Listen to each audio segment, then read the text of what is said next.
नमस्कार, स्वागत आपका एनबीएससी न्यूज में और मैं हूं आपके साथ दिव्या शेखावत। आज मेरे साथ हैदराबाद की कहूं या फिर मैं इंडिया की कहूं जानी मानी शख्सियत मौजूद हैं। सबसे पहले उनका परिचय दे देती हूं। डॉक्टर गोपाल जी मेरे साथ मौजूद हैं। आप नेशनल जनरल सेक्रेटरी भारतीय उद्योग व्यापार मंडल से जुड़े हुए हैं, साथ ही साथ अखिल भारतीय वैश्य महासम्मेलन से आप जुड़े हुए हैं। सर, सबसे पहले तो मैं राजस्थान में आपका स्वागत करती हूँ। धन्यवाद। पहला सवाल यही कहूंगी सर कि व्यापार का जब नाम आता है, आफ्टर कोरोना की बात कर लूं तो व्यापार में बढ़ोतरी तो कहीं ना कहीं हो ही रही है, लेकिन जो इकोनॉमिक सिस्टम है हमारा, उसका बैलेंस ना अभी तक समझ में नहीं आया है कि वो घट रहा है या बढ़ रहा है। क्योंकि अमूमन हम देखते हैं, लोग कहते हैं अरे हमारे पास तो पैसा ही नहीं है व्यापार करने के लिए। इस सिचुएशन को कैसे देखते हैं आप? ओवरऑल अगर आप कोरोना के बाद देखेंगे तो वर्ल्ड वाइड व्यापार की स्थिति सुधरी है जी। व्यापार का तरीके करने का भी तरीका सुधरा है।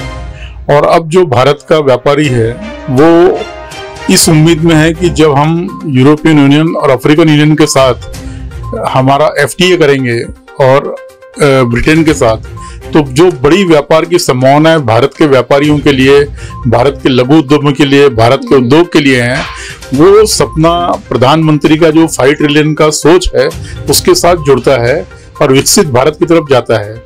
मैं आपको बताना चाहता हूं कि आज जो हमारे यहाँ लोगों की परिकल्पना थी कि हाथ में पैसा नहीं है, उसका कारण ये है कि बड़ा व्यापार जो डिजिटल इकोनॉमी में शिफ्ट हो गया है। और डिजिटल इकोनॉमी में शिफ्ट हो गया है तो हिंदुस्तान का एक छोटा से छोटा व्यापारी आज डिजिटल पेमेंट के माध्यम से पेमेंट का लेन देन करता है और वर्ल्ड के लिए एक नई सोच पैदा की है उसने कि हम डिजिटल युग में डिजिटल पेमेंट से अपना व्यापार खड़ा रख सकते हैं। जी, लेकिन सर छोटे गांव की बात कर लूं, छोटे व्यापारियों की बात कर लूं, नहीं पता डिजिटल इकोनॉमी क्या होती है, डिजिटल पेमेंट हम कैसे करें, क्या मेथड्स होते हैं। बहुत सारे लोगों को, हम भी जो कई बार पेमेंट करते तो उन्हें नहीं पता होता कि वास्तविक में डिजिटल का क्या इंपॉर्टेंस है इसकी, इसको कैसे समझाना चाहेंगे? मैं आपको बताऊं दिव्या जी, बड़ा अच्छा आपने क्वेश्चन किया है। हिंदुस्तान में 7 करोड़ फुटकर व्यापारी हैं जिनको हम बराबर टच में रहते हैं, जिला वाइज, तहसील वाइज। एक छोटा व्यापारी जो सब्जी का काम कर रहा है, एक छोटा व्यापारी जो खोमचे की दुकान से काम करता है, एक छोटा व्यापारी गांव में किराना बेचता है, वो भी आज डिजिटल पेमेंट के हिसाब से पेमेंट करने लगा है। और आपने दिल्ली हाट में इस समय जब G20 हुई थी, आपने देखा होगा कि विश्व के तमाम जो बड़े बड़े नेता थे उन्होंने भारतीय वैलेट से इंडियन रुपए में डिजिटल पेमेंट किया है अपने सामान परचेस करने का।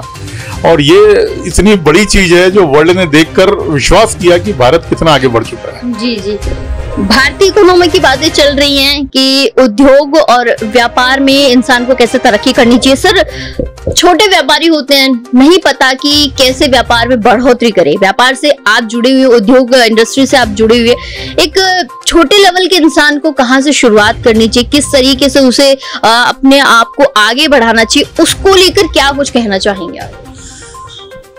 भारत की सरकार ने छोटे व्यापारियों को एमएसएमई से जोड़ा है अभी, और एमएसएमई से जोड़ने के बाद भारतीय उद्योग व्यापार मंडल एमएसएमई के साथ मिलकर, डिपार्टमेंट के साथ मिलकर अलग अलग गांव और जिलों में शिविर लगा रहा है और व्यापारियों को नई जो तकनीक है व्यापार करने की उसकी जानकारी दे रहा है। और जैसे मैंने आपको कहा कि डिजिटल प्लेटफॉर्म के माध्यम से व्यापार हो रहा है, कई राज्यों ने one product one district one product launch किया है और उन डिस्ट्रिक्ट के छोटे छोटे व्यापारी जो हैं वो वहां से एक्सपोर्ट भी कर रहे हैं और दूसरे प्रदेश को सप्लाई भी कर रहे हैं। आप पाएंगी थोड़े दिन में कि ये भारत का एक बदलाव हुआ व्यापार का नजरिया आपको दिखेगा। और मैं आपको बताऊं कि बड़ा व्यापारी खुश है अभी, क्योंकि उसको घर से बाहर जाने की जरूरत ही नहीं पड़ रही है और इतनी मजे में वो काम कर रहा है कि परिवार को समय दे रहा है, बच्चों की पढ़ाई की तरफ ध्यान दे रहा है, और जो उसका ट्रेवल में टाइम ज्यादा जाता था वो टाइम अब बचने लगा है, जो वो समाज कार्यों में लगा रहा है ताकि वो घर परिवार के साथ समाज की उन्नति भी कर सके। जी सर, एक सवाल है कि आप पहले की टेक्नोलॉजी की बात कर लूं और आज की टेक्नोलॉजी की बात कर लूं, क्या फर्क महसूस करते हैं, क्या फर्क आप देखते हैं? क्योंकि उद्योग से आप जुड़े हुए, जाहिर सी बात है कि आप इसको हमारे दर्शकों को बेहतर तरीके से समझा सकते हैं कि पहले में और आज में क्या डेवलपमेंट हुआ है। तो जी ऐसा होता था, किसी जमाने में बार्टर सिस्टम हुई करती थी इंडिया में। जैसे किसान जाता था खाती के पास, वो अपनी फसल देता था, खाती से अपना सामान लेता था। किसान जाता था लोहार के पास, वो अपनी फसल देता था, अपना उनसे सामान बनवाता था। और हम जाते थे प्रजापति समाज के पास और उनसे बर्तन खरीदते थे। मट्टी के उस जमाने में जब हम उनको अपनी फसल देते थे, बर्तन खरीदते थे। व्यापार का ये तरीका कोई नया नहीं है। अब उसमें सिर्फ बदलाव ये आया बाद में कि मुद्रा का चलन आया, तो उसके बाद बार्टर सिस्टम खत्म हो गया, मुद्रा चलन में चले गए। एक बड़ा लंबा काल मुद्रा चलन में गया और उसके बाद टैक्सेशन की प्रणालियों में चेंज हुआ और आज डिजिटल सिस्टम में आने के बाद जब हम जीएसटी को लेकर देखते हैं तो बड़ा आसान सा तरीका हो गया है। थोड़ी बहुत जो समस्याएं बीच में आई थी उसको सरकार और हमारे संवाद के माध्यम से हमने काफी हद तक सुधार लिया है।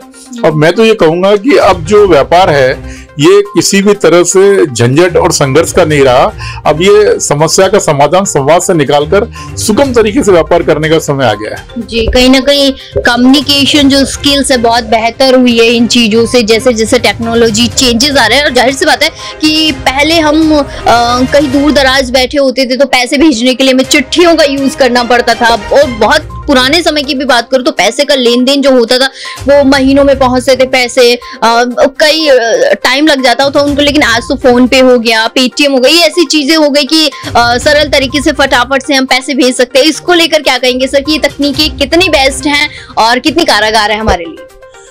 ऐसा पहले हमें मालूम नहीं पड़ता था महीनों तक कि कौन सी पेमेंट हमारी आ गई है, हमने की है। सरकार को नहीं मालूम पड़ता था कि किस व्यापारी ने टैक्स उसका जमा किया है, नहीं किया है। आज तो आप देखिए कि जब महीना खत्म होता है तो 5 दिन के अंदर उसकी बैलेंस शीट बन जाती है।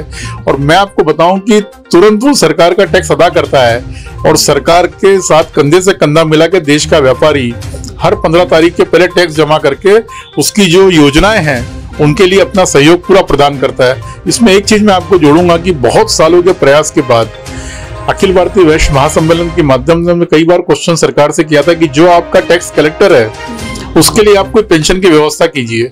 और मैं आपको बता दूं, बड़ी खुशी है मुझे कि भारत सरकार ने प्रधानमंत्री व्यापारी मानधन योजना चालू की है।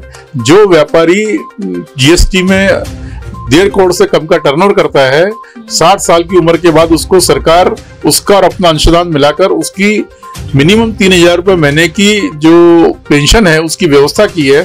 और मुझे लगता है जिस हिसाब से हमारा टैक्स कलेक्शन अब 1.5 लाख करोड़ को पार कर चुका है तो ये राशि भी अब बढ़कर 5,000 होंगी और उनको एक बड़ी सहूलियत व्यापारियों को मिलने जा रही है। ये तो बहुत बढ़िया बात है सर कि प्रधानमंत्री जी अब व्यापारियों पर भी थोड़ा सा ध्यान दे रहे हैं। और बिना, खैर ये बात बहुत बड़ी है कि व्यापारियों के बिना तो व्यापार चलेगा ही नहीं और इकोनॉमिक ग्रोथ करनी है हमें हमारे इंडिया में, तो जाहिर सी बात है व्यापारियों के लिए कुछ ना कुछ तो करना ही पड़ेगा। बहुत बढ़िया बात कही सर।